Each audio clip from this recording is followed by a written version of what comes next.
One day they'll remember who we really were.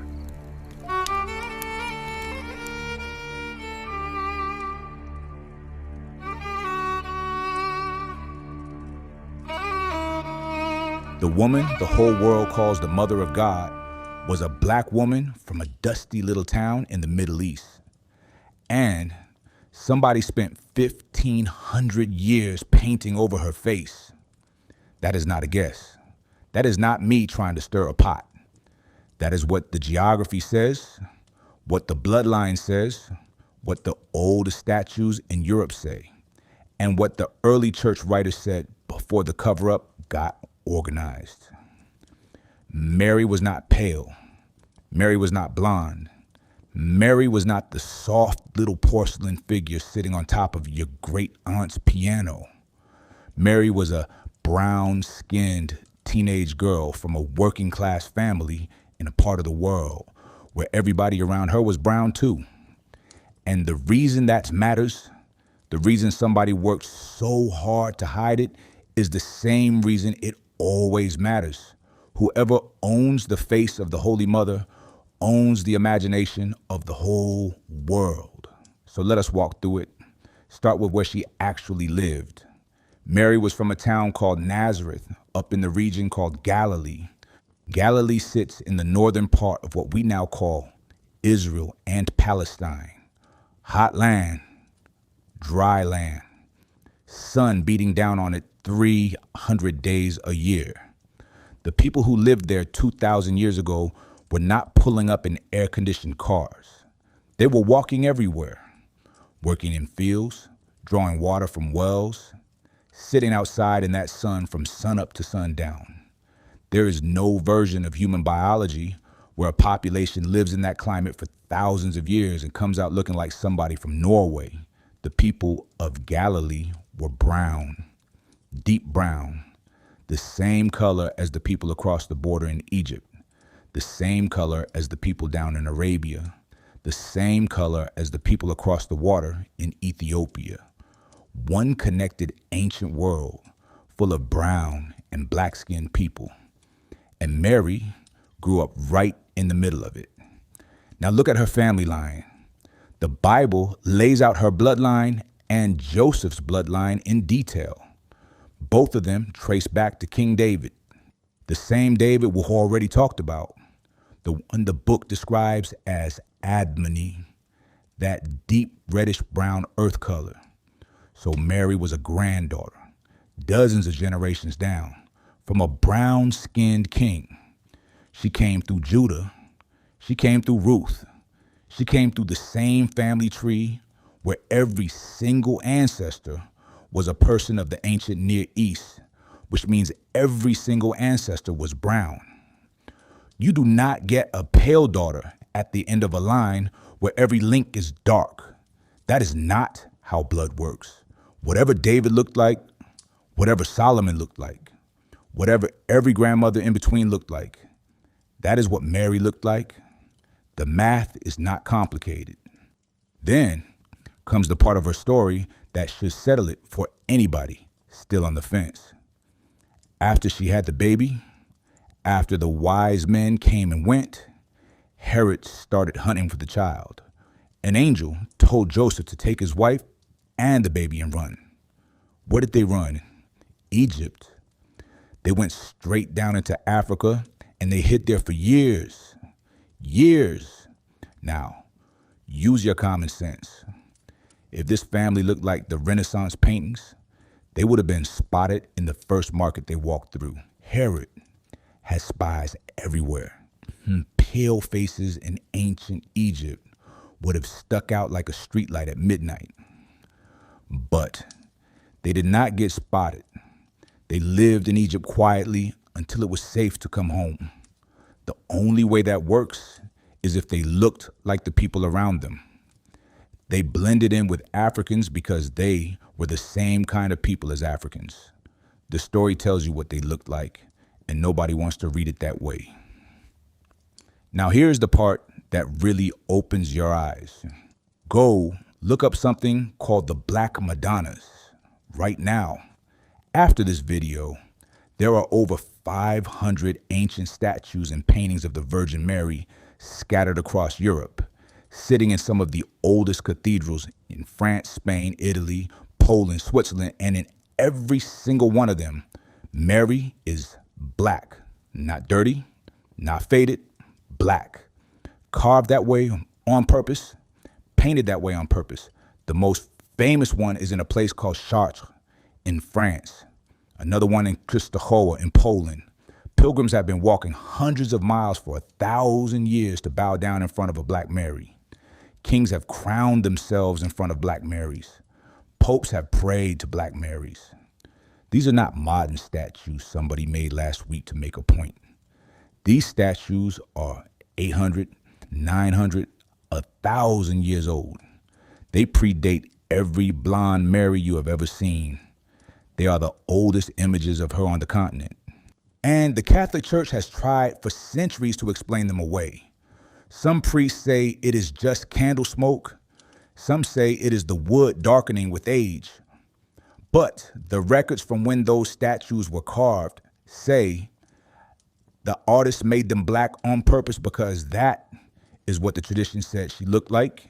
The truth was carved in stone before anybody had a chance to paint over it. So what happened? How did Black Mary become White Mary in the public imagination? Same thing that happened to everybody else in that book. The Renaissance hit Europe in the 1400s and 1500s, and suddenly every painter in Italy started getting paid by rich families in the Catholic Church to paint religious scenes. And those rich families wanted to see themselves in those paintings. They wanted their daughters as the angels, their wives as the saints, their faces on the Holy Family. So the painters delivered. Mary started showing up with strawberry blonde hair and blue eyes and skin like fresh milk. Jesus started looking like the local prince. The shepherds started looking like Dutch farmers. Within 200 years, the whole image of Christianity got repainted to match the people in power. And the original Black Madonnas got hidden behind side altars, tucked into basement chapels, or just left to collect dust while the new paintings took the spotlight. The cover-up was not loud. It was quiet. It happens one painting at a time over a few hundred years until nobody remembered the original picture. But the early church remembered. Before the Renaissance painters ever picked up a brush, there were Christian writers in the 2nd, 3rd, 4th centuries who described Mary directly. There is a famous letter, supposedly written by a man named Epiphanius, that describes her as having brown skin, dark eyes, and dark hair. Other early sources say the same thing. The Coptic Christians in Egypt, who are some of the oldest Christians on the planet and have been worshiping continuously since the 1st century, have always depicted Mary as a dark-skinned African-looking woman. The Ethiopian Orthodox Church, another one of the oldest Christian traditions in the world, paints her black to this day. These are not new churches making a political statement. These are the ones who never stopped. They held the original picture while the rest of the world was busy changing it, and they are still holding it right now if you know where to look. And remember, Mary was not the only one in that family. She had a cousin named Elizabeth, who was the mother of John the Baptist. Elizabeth and Mary spent a whole season of their pregnancies together. They were close. They were family. They came from the same line of people. So Elizabeth looked like Mary, and her son John the Baptist looked like his mama.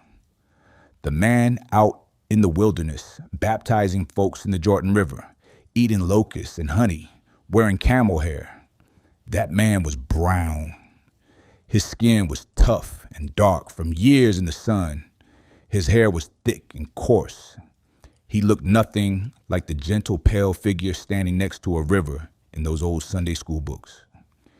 He was a wild black man preaching in the desert, and his cousin Jesus came down to that river to be baptized by him, and they looked like brothers because they were cousins from the same brown family.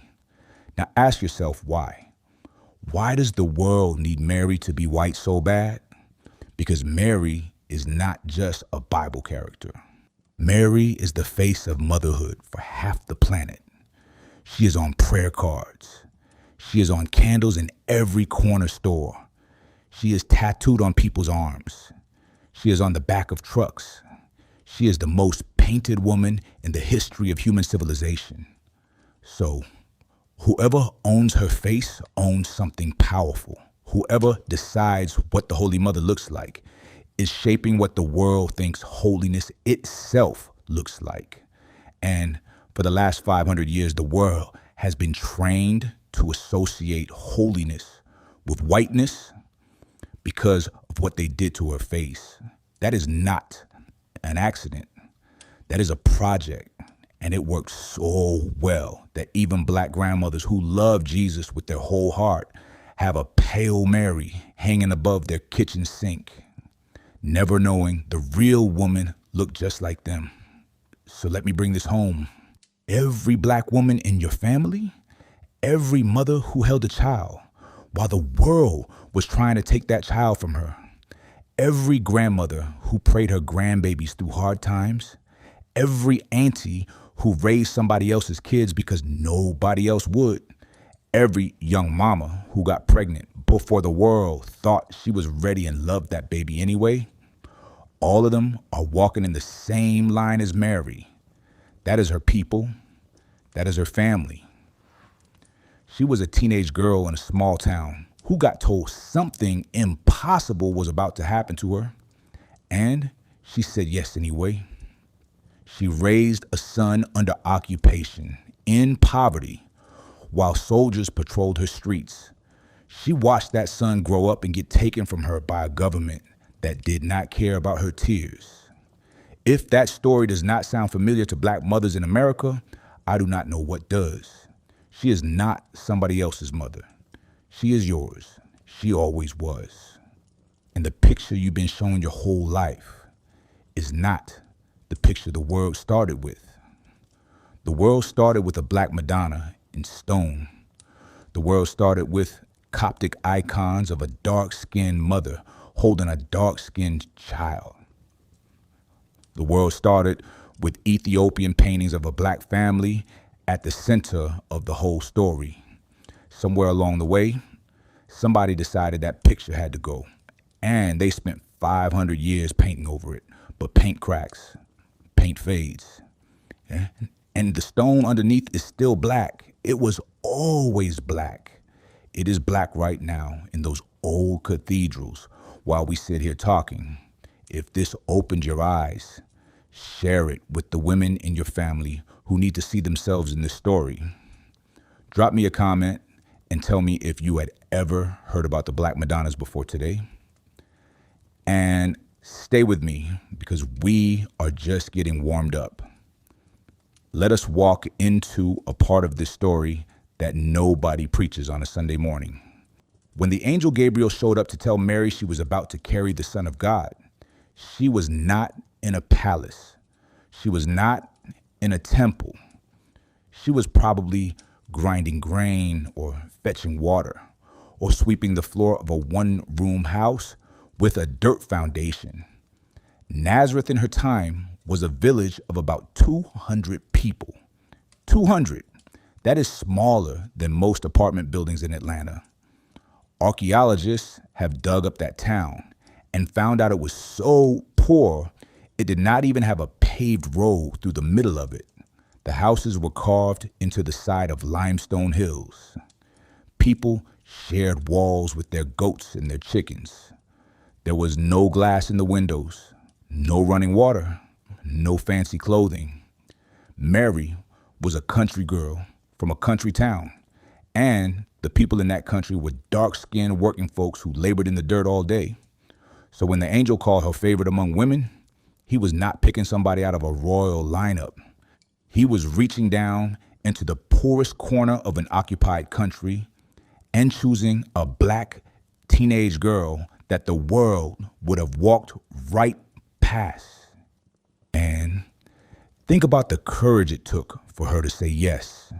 She was engaged to Joseph, but not married yet. Under the law of her people, a woman who turned up pregnant before the wedding could be put out, shamed in front of the whole village, in the worst cases stoned in the street. She knew all of that. She had grown up watching the rules. And when the angel told her what was about to happen, she did not negotiate. She did not ask for protection. She did not ask for a contract. She said, "Let it be done to me according to your word." That is the kind of faith that comes out of a people who have been through something. That is not the faith of comfort. That is the faith of a young woman whose mama and grandmama and great-grandmama had all survived hard things and passed down that backbone. Mary had inherited generations of resilience before she ever opened her mouth to say yes. You only get that kind of spine from a people who've been carrying weight for a long time. Now, look at what she said next. After the angel left, Mary went to visit her cousin Elizabeth, and when she got there, she opened her mouth and started speaking what we now call the Magnificat. Go read it sometime in the book of Luke, chapter 1, starting around verse 46. She said, "God has brought down the mighty from their thrones and lifted up the lowly." She said, "He has filled the hungry with good things and sent the rich away empty." That is not a quiet little prayer. That is a revolutionary song. That is a teenage girl from a colonized country prophesying that God is about to flip the whole social order upside down. That sounds like every Negro spiritual our ancestors ever sang in the cotton fields. That sounds like the songs that came up out of the civil rights movement. That sounds like every black mama who ever told her child, they may have something now, but God's gonna make a way. Mary was singing the same song our people have been singing for 400 years. She was singing it first. Let us talk about Joseph for a minute too, because he is part of this picture and he gets left out of the conversation. Joseph was a carpenter. Now back then, carpenter did not mean a man making nice furniture in a clean workshop with tools hanging on a pegboard. The Greek word used in the Bible is tekton, which means a builder, a hands-in-the-dirt construction worker. Joseph worked stone and wood. He probably spent his days hauling rocks for Roman building projects in the nearby city of Sepphoris. His hands were calloused. His back was bent. His skin was dark and rough from years in that desert sun. He was the kind of man who got up before dawn and came home after dark, and still did not have enough money to give his wife a proper place to deliver her first baby.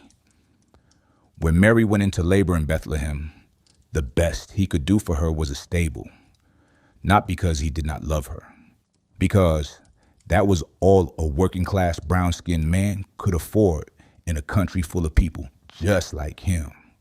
Joseph was every black daddy who ever worked 2 jobs and still came home and read to his kids. He was every uncle who could fix anything with his hands. He was every granddaddy who built his own house from the foundation up. That was Mary's husband. And the place where she gave birth was not the clean little wooden barn from the Christmas cards. Stables in that part of the world were caves cut into the rock, damp, cold at night, smelling like animals because the animals were right there. Mary delivered her baby on the floor of a cave with no midwife, no mother, no sister, nobody but Joseph. And after the baby came out, she wrapped him in strips of cloth and laid him in the feeding trough where the animals ate. Sit with that picture. The mother of the Savior of the world giving birth on a stone floor surrounded by livestock. That was a situation she said yes to. And when the shepherds came in from the fields and found them, the shepherds were the lowest class of workers in that whole society. People did not even let shepherds testify in court because they were considered too dirty, too poor, too unreliable. So, the very first people to see the newborn king were brown-skinned working men who smelled like sheep, and they were welcomed in by a brown-skinned teenage mother who had just given birth in a cave. That is the original Christmas. That is the real picture. None of it looks like the snow-covered village on a greeting card. Then come the wise men. The Bible calls them magi, and it says they came from the east. Most likely they came from Persia or from further south in Arabia or from Africa itself. Some of the oldest Christian traditions, especially the Ethiopian church and the Coptic church, have always taught that at least one of those wise men was a black king from the kingdom of Sheba or from somewhere in the Horn of Africa. They brought gold, frankincense, and myrrh. Frankincense and myrrh, in particular, came from southern Arabia and from the African coast. They were African and Arabian goods. So you had a black mother holding a black baby and black and brown kings from across Africa and Arabia came bowing down with gifts from their own homelands. That is the scene the early Christians painted on the walls of their underground worship spaces in Rome. Go look at the catacombs sometime. The earliest images of the wise men painted in the first 3 centuries of Christianity before any Renaissance painter ever picked up a brush. Show them as men of color bringing gifts to a brown family. The original picture is sitting under the streets of Rome right now. Now, let us talk about something the church does not like to talk about. Mary lost her son. She watched him grow up, watched him gather followers, watched him heal sick folks and feed hungry folks. And then she watched the state come and take him. She walked behind him through the streets of Jerusalem while he carried that cross. She heard the crowd screaming for his blood. She stood at the foot of that cross and watched him die slow. She held his body when they took him down. There is a famous statue called the Pieta, carved by Michelangelo, that shows her holding her grown son's body in her lap. Even in that white painted Renaissance version, the grief on her face is real. But imagine the real Mary, the brown-skinned mother holding her son's body, his face beat in, his back tore up, his hands pierced through. Tell me, that is not a story black mothers know by heart. Tell me Mamie Till did not stand in that same position over Emmett's body in 1955. Tell me every mother who ever buried a son taken too soon does not know exactly what Mary felt that afternoon on Golgotha. Mary is the patron saint of grieving mothers, and grieving mothers in this country have a particular color to them, and here is what gets missed about her. After the cross, after the resurrection, after Jesus ascended, Mary did not disappear. The Bible says she was in that upper room with the disciples when the Holy Spirit came down on the day of Pentecost. She was there praying with them. She was there when tongues of fire rested on each one of them. She was one of the founding mothers of the entire Christian church. Without Mary in that room, there's no Pentecost the way we know it. She lived on for years after that, helping to raise up the early church, mentoring the women who came up under her, telling and retelling the story of her son so it would not be forgotten. Some traditions say she lived out her last years in Ephesus with John the disciple, who Jesus had told from the cross to take care of her. So even her old age was spent with the family of believers, teaching and praying and passing the faith down. She was a grandmother of the church before she was anything else. And every black grandmother who ever held a church together with her prayers and her tithes and her Sunday dinners is walking in that exact same tradition. Now, I want to come back to those black Madonnas for a minute because there's more to that story than I told you the first time. The most famous one in France, the one at Chartres Cathedral, has a name. They call her Our Lady of the Pillar. Pilgrims have been coming to her for over 1,000 years. Kings of France used to be crowned in front of her, and when scientists finally got permission to study her up close, they found out the wood underneath the surface is the same dark color as the surface. She was carved black on purpose by an artist who knew exactly what he was doing. Same story at the shrine of Our Lady of Czestochowa in Poland. That painting has been guarded for 600 years as a national treasure. And the Polish people, who are some of the most fiercely Catholic people on earth, bow down before a black mother holding a black child. They do not see it as strange. They see it as the truth. The strange thing to them would be making her look like somebody she was not. And in Spain, in the cathedral at Montserrat, there is a black Madonna called La Moreneta, which literally means the little dark one. Spaniards line up for hours just to touch her hand.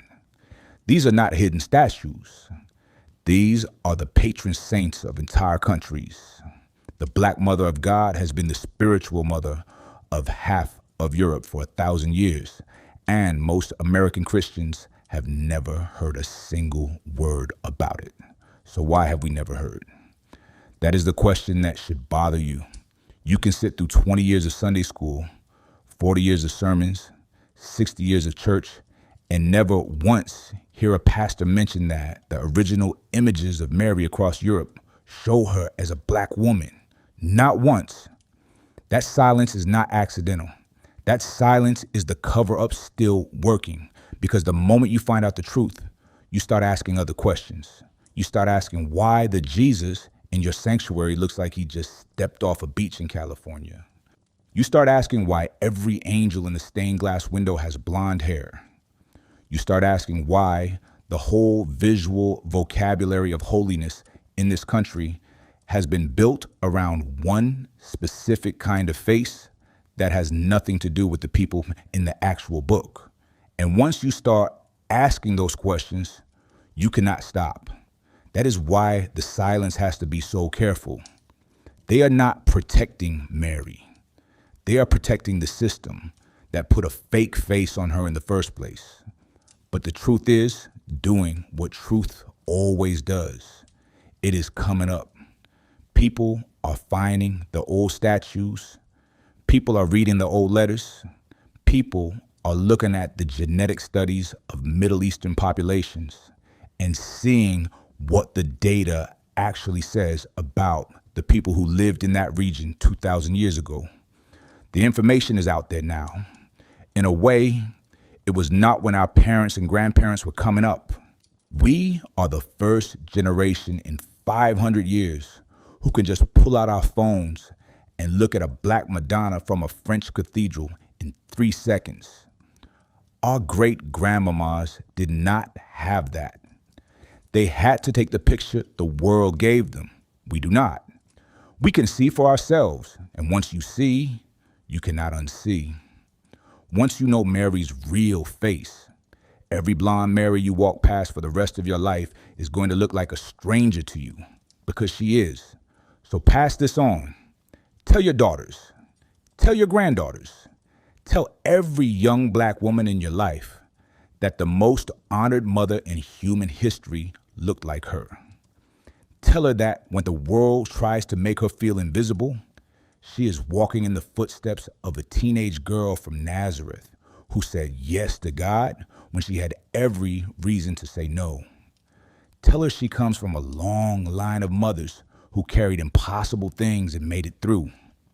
Tell her the picture on the wall is not the truth. The truth is in the stone, in the catacombs, in the Coptic churches, in the Ethiopian icons, in the dark wood of the black Madonnas that have been waiting 1,000 years for somebody to come looking. The truth has been there the whole time. It just took us a minute to come find it. If this gave you something to sit with tonight, share it with the mothers and grandmothers in your life who need to hear it. Drop me a comment and let me know which part of Mary's story hit closest to home for you. And stay right here with me, because there is a whole lot more of this picture we still have to bring back into the light.